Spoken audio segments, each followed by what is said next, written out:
Alright, so originally I wanted to do a video on why Nazis make the best villains, but considering how YouTube is not demonetizing certain videos that cover certain topics, I decided to go with the more safer route. Now, either that or I probably could have just gone as to why Eromanga Sensei is so popular.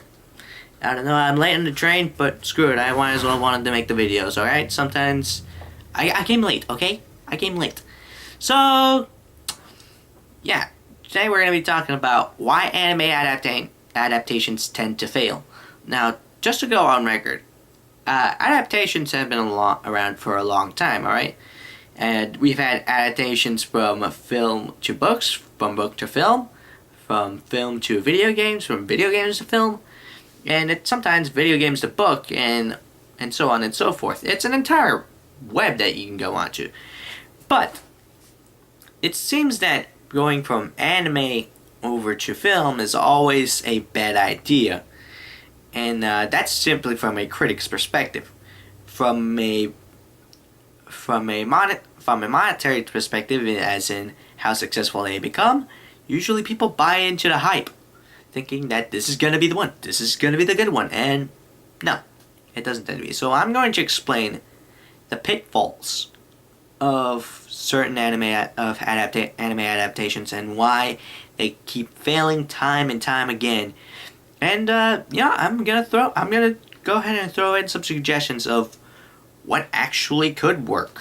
You know, if I were to adapt an anime into a film, like what I would suggest you adapt, because you know, hey, might as well try. So first things first is just the length time. In other words, there are certain Dragon Ball Z, for example, Dragon Ball Z Evolution was going to be a failure from the start because you're talking about a massive series that spans maybe 600 plus episodes. I have no idea how many episodes, but if you think about the fact that it takes an entire season just to cover 30 minutes of a universe, then yeah, it's gonna be freaking long. Now, I want you guys to do a little short exercise. I want you guys to pick a novel, any novel, and try shortening it down to one page. Like, just give me a summary in a single page. I'll go ahead and wait.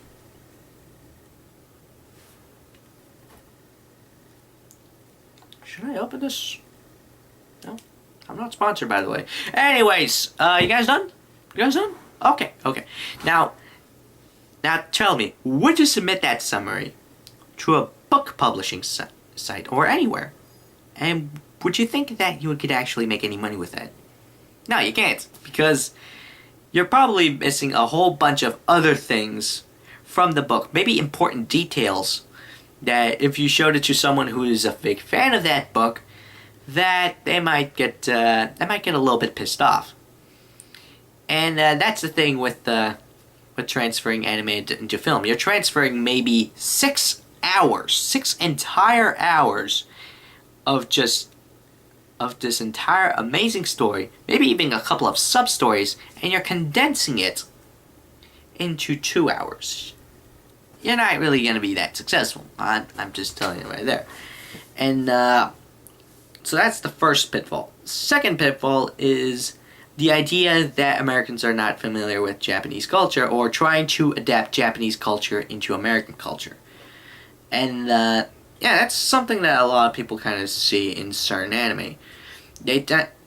Or at least, let's face it, anime is basically a Japanese thing, and that trying to adapt it over to American, you're gonna end up being you're gonna end up having a couple of glitches. The reason why is because there are a couple of things from Japanese culture that may seem weird to American culture, and vice versa. Obviously, there are a lot of things in American culture that if the Japanese looked at it, the Japanese would think that was weird. And obviously there are a lot of things that we think are weird of the Japanese culture. Not only that, but the idea that Americans are not familiar with Japanese culture is kind of incorrect, especially when you consider that I'm living in freaking Texas, and I've managed to buy loads of manga from a freaking bookstore. I've managed to have borrowed loads of manga from a library, And there are tons of Asian shops. We're talking Vietnamese, Chinese, Korean, Japanese. We're talking, for God's sakes, I work at a freaking McDonald's and I see Asian people coming into the restaurant like every 5 minutes. And to top it all off, there's a Natasha club nearby. How do I know this? Because there's always a car with Hatsune Miku on the side driving down the I-35. It's like, so to say that people in the United States are not familiar with Japanese culture is incorrect. I want to go ahead and say it that Back to the Future 2 called it, basically in the sense that Japanese culture would start to have a type of influence in the United States. So yeah, so it's okay. So now sure, there are certain things that you may want to sort of adapt into or sort of translate into Americana, and that's good, but they sometimes do it in a very incorrect manner, or in a way that just frankly doesn't really work. And that's okay. So that's the second pitfall: the idea of understanding a different culture. And third, often that's just basically getting the source material incorrect, or frankly changing up the story so much because you want to tell a different kind of narrative, or because the narrative you want to tell does not coincide with the source material. That is not just a problem relating just to adaptations. In fact, sometimes in dubbing it becomes worse. In fact, there was a recent event where one of the script writers in Funimation got in trouble because they started putting a lot of liberal sounding quotes, or started using a bunch of liberal dialogue in certain anime that kind of made it seem like they were trying to push on their own agenda. By the way, just so we're clear, I'm libertarian. So yeah, that basically means I side with neither party. With neither the Republicans or Democrats. Just putting it out there, in case anyone's curious. So yeah, that's one thing. So trying to translate over an entire Japanese series into a Hollywood movie, you're oftentimes gonna make some mistakes in that regard, in terms of transferring the story, and maybe trying to decide what should we keep, what should we change. And the fourth reason why is because visual mediums. And this is perhaps a bigger thing in terms of actually why it's wrong, because there are certain things that you can do that you can and cannot do in live action adaptations. And let's just say that if you try doing it in real life, it's going to be looking goofy, even if you do add the appropriate special effects. Whereas anime, because it's a stylized medium, because it's a little bit more flexible, it's easier to get by. Like, for example, try making a live action adaptation of South Park. It's not necessarily going to be pretty. And finally, the big reason. Let's say you could screw all the previous reasons I just mentioned. The main reason why anime adaptations are going to suck, even if you do all the previous things right, is because there's already a pre-existing medium and it's already good.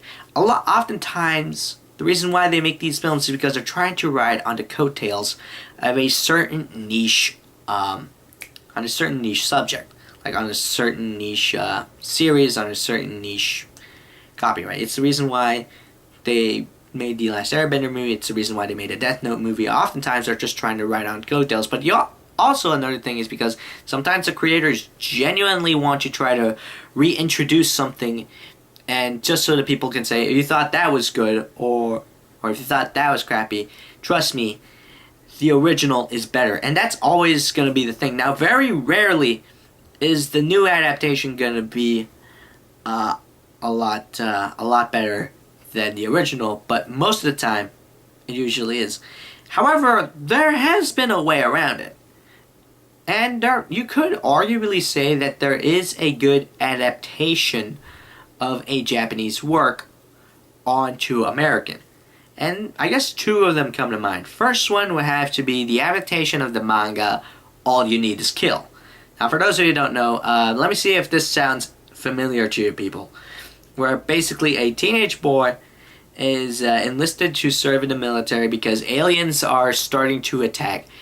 And he is sent out there wearing an exoskeleton. And immediately after killing one of them, he is killed himself. However, he then wakes up the day before and pretty much starts repeating it like in a Groundhog Day sequence. He then meets a girl who also happens to have the same ability as him to be able to repeat the same day over and over again until he finally wins. And by now, this should sound familiar. That's because that is the premise of Edge of Tomorrow, or I think the new title is Live, Die, Repeat. And basically, the reason why that managed to succeed as a manga adaptation is because it wasn't really trying to call itself a manga adaptation. It's more of a story inspired by a manga. However, you could argue that this is perhaps a better adaptation, or take, for example, The Magnificent Seven. Now, or the Seven Ronin. Basically, the reason why. Now, for those of you who don't know the story, it's basically about seven out-of-job samurai, or seven ronin, that eventually arrived to a village that has been plagued by bandits. The seven samurai then pledged to protect that village in exchange for food and shelter. Now, that eventually becomes adapted into American culture in a completely different setting, known as Magnificent Seven. Yeah, that's where the story comes from, folks. So in a way, basically, you're trying to distance yourself from the original source material, while at the same time still keeping it. So you could, in a way, go with it, but at the same time, not a lot of the anime fans will know it's an adaptation, which kind of defeats the purpose. So I hope you guys understood my rambling. So now I'm gonna throw in the anime that I think that if you adapt it and if you do things well, you could potentially have a good adaptation. First, it's basically just two examples. Right now I'm just doing pairs, I guess. Two is an easy number for me. And basically the first one is Gate. Now the reason why is because the anime, it goes like this. Basically there's a portal that appears in the middle of Tokyo, and it suddenly starts unleashing a bunch of soldiers from another world, specifically those from the medieval era. Maybe the late Roman, early medieval period, somewhere around there. And then the Japanese respond immediately and decide to take the battle to their world. We then see everything from the perspective of a soldier who happens to be pretty nerdy and very knowledgeable about these things. And you pretty much, I guess if you had to say, I guess it would be like Game of Thrones and Apocalypse Now all mashed into one. I guess that's the best way I can describe it. But again, it's sort of an anime, so there are certain limitations. Now, two reasons why this would work. One is because Hollywood is basically a master at doing these things. You know, we've seen a bunch of military films. I guess I could say that a big majority of them are extraordinary. And honestly, Hollywood can work with this kind of it. Heck, you could say that instead of the Japanese going in there, it could be the United States, or it doesn't even have to take place in Tokyo. It could take place in somewhere like San Francisco or New York, wherever. It could actually translate very well into an American narrative. Of course, then again, there's also the idea that a bunch of these movies that usually feature a battle between two worlds, it's usually the humans that are a lot weaker and have to try to come up with a strategy to defeat the enemy. However, in this case, the roles would be flipped, so I don't know how well that would work. Maybe it would be like an extended dialogue of the War on Terror, but I honestly think that an adaptation of that would work. Now, the second one would have to be Black Rock Shooter. The reason why is because, well, there's three basic reasons. Reason one, I'm a Bogolud fan, if you guys haven't seen those shirts behind me. So, yeah, that's why I would suggest it.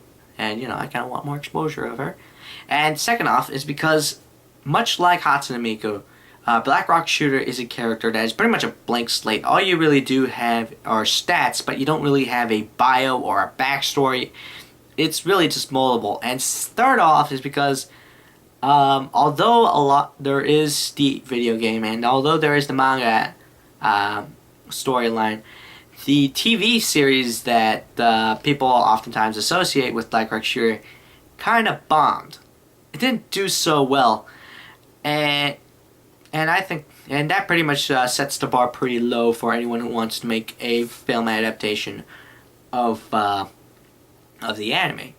Now, personally, I did enjoy the game. Black Rock Shooter is a game, which, by the way, I did enjoy the game. Let's just leave it at that. I read the manga and I enjoyed the heck out of that. However, the TV show, I could probably do a negative review of that, and I think a lot of you people might agree that it's not. Although there were parts of the visuals that were pretty good, it was very good visually, but in terms of storyline, I was almost confused the whole time. So that's why I didn't really enjoy that, despite being a Vocaloid fan. However, I do think that it could be adapted into a Hollywood film appropriately, and you can basically fiddle around with whatever storyline you can, just so long as you keep the basic features. So long as you keep the basic features where they are, and that's pretty much it. So yeah, that's pretty much all I have for this video. I'm pretty much going off unscripted at this point. However, if you want me to try to do something a little bit higher quality, then I say subscribe. And who knows, maybe if this channel starts growing, maybe I can actually get something better out, because at the moment this is all I can do. But let me know what you guys want me to talk about. I'm thinking either Nazis or Eromanga Sensei. What do you guys want me to talk about? And until then, this is me saying thank you for being smart.